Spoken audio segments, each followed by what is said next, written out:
again with just an introduction, your name, your age, what you do, how long you've been doing it for, and how you've been involved. Mike Morgan from Washington State. Saw the first circus when I was 23. The next circus I saw was the music director. And a few years later I moved to Sarasota and Carla was my landlady, and that was 36 years ago. And I'm still paying rent. That's awesome. And how did you first connect with this group in particular? I just told you, Carla was my landlady. Oh man. That's a true story. Actually, I was working music director for her brother-in-law's Shrine Circus, and there is a 4-month date down here in Florida called Circus Hall of Fame. And he asked me if I wanted to do it, and I said, of course. But I need a place to park my trailer, and he said, no problem. My sister-in-law's next door. That was Carla, and that's how we met. And something happened 36 years ago, and here we are now. Got it. Would you mind moving just a little bit closer to the phone? I'm having a little difficulty hearing you. Okay, how's that? Oh, that's much better, much better. Yeah, I got most of it, but I could tell it was going a little bit in and out, so I appreciate it.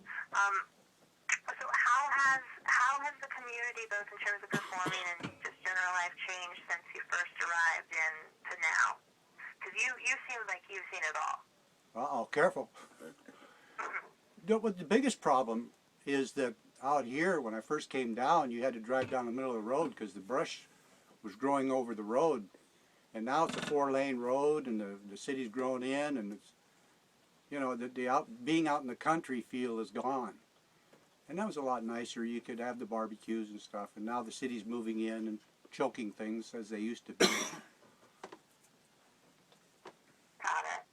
And I know, you know, both Egan and Arietta have mentioned that they have side jobs as well in addition to performing.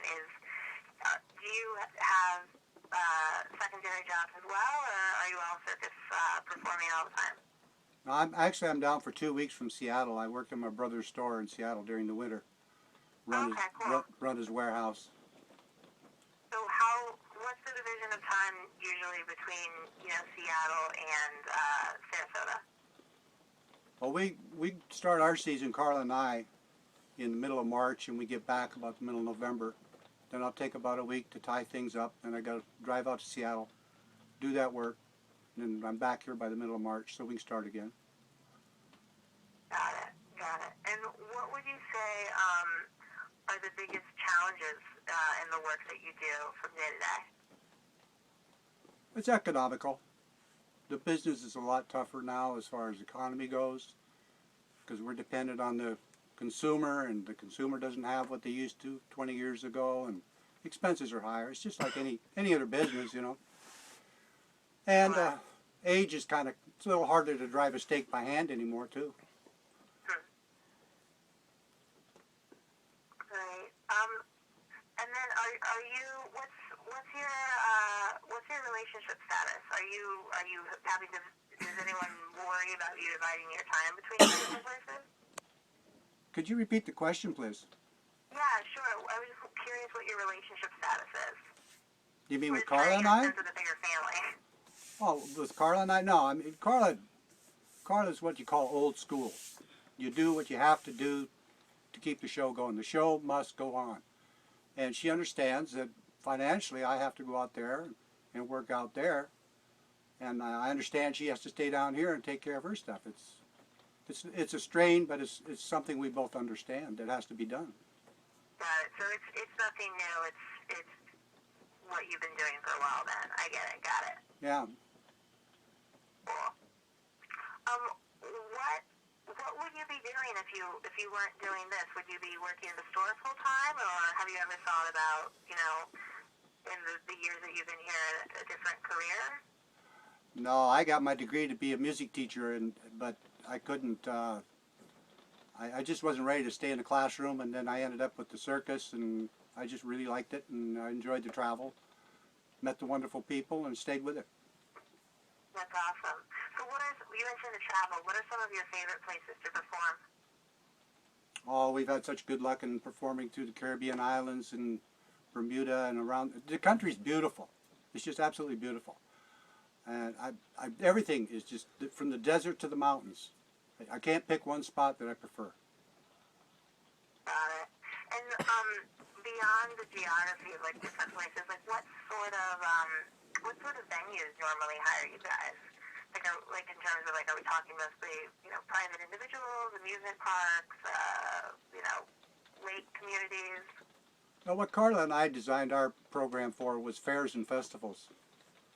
And we stay a week to 10 days in a spot because it's a lot of work to set it up and down.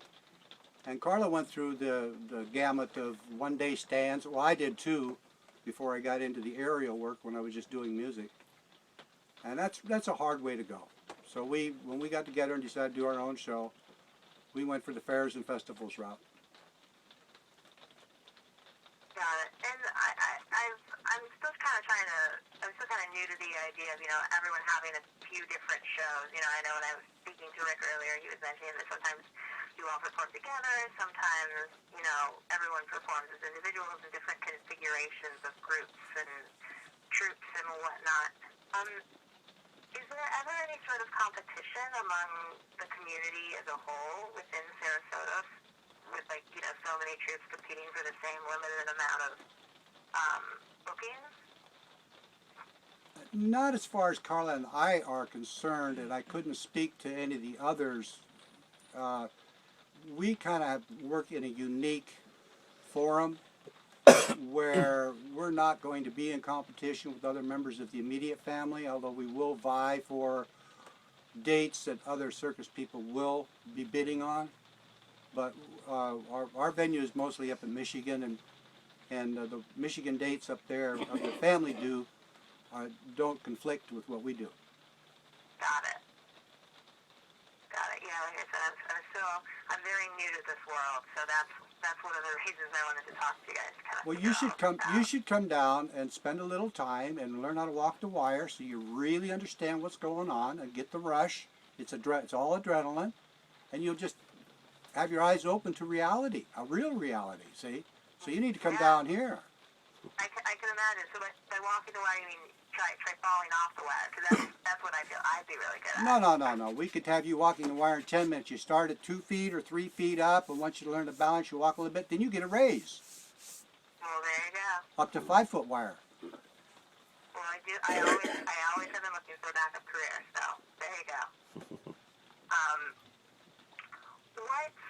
What in particular would your hopes be for both you personally and for the group as a whole, you and Carla, and the larger group in the next year or so, do you think? I think if someone were to look at Carla's entire life in the world of circus, that she has never gotten the recognition she deserves. Never. She's always seemed to be pushed to the side, but she's always been the one that's always pulled all the weight. 77 years old yesterday and climbing a 100-foot pole. If I had a wish, I would wish that Carla could get the recognition she's earned. What do you think the main challenges to receiving that recognition have been so far? I'll be honest with you, I just don't know. I'm not into PR. I wish, you know, Rick had the time to work on it, and I know he is working on it very, very hard. It just seems sometimes you hit a brick wall on those things. I don't know the steps you have to take, and I keep hoping that the right person will come along and things will fall into place for her. They should. They really should. Yeah, I mean, obviously she's remarkable, even just based on what I've seen on the internet and speaking to you guys so far. So. Oh yeah, and you got to remember when we set up an 8-10 hour setup, she's out in the middle of it, working right beside us, and then goes home and cooks dinner for us guys. Insane. That is actually crazy.